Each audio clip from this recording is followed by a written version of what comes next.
पांच तत्व तीन गुण हैं, इंद्र 10 आधार, 52 वृत्ति 100 सूत्र पर, रच रखा संसार।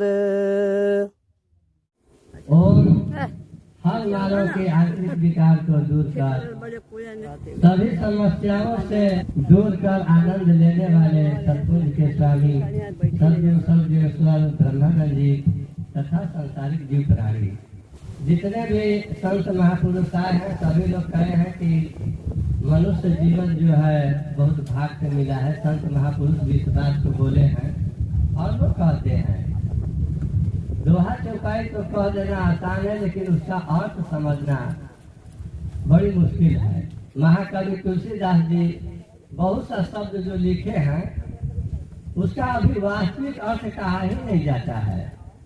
रामायण में भी जो अर्थ लिखा गया है वो तुलसीदास जी का नहीं है। तुलसीदास जी तो सिर्फ चौपाई लिखे हैं और उसका अर्थ ज्ञानी लिखे हैं।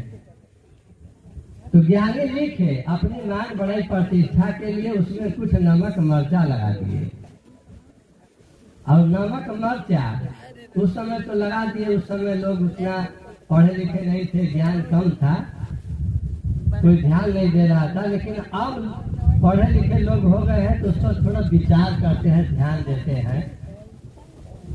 तो जिनके पास थोड़ी बुद्धि है तो कहते हैं कि भाई तुलसीदास जी ऐसा क्यों लिख दिए, और जिनके पास बुद्धि नहीं है तो कहता है तुलसीदास भ्रष्ट है, सब रामायण गलत लिख दिया।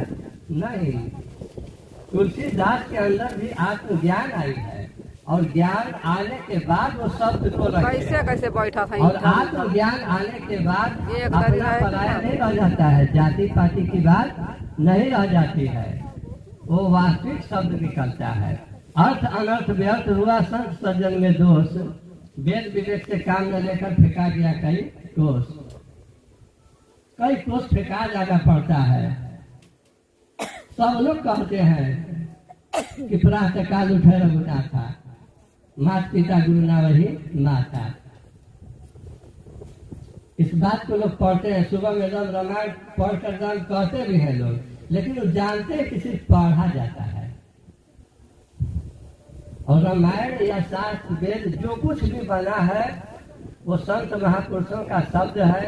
वो आपको उस पर चलने के लिए, अनुसरण करने के लिए, तभी आपका जीवन महान हो जाएगा।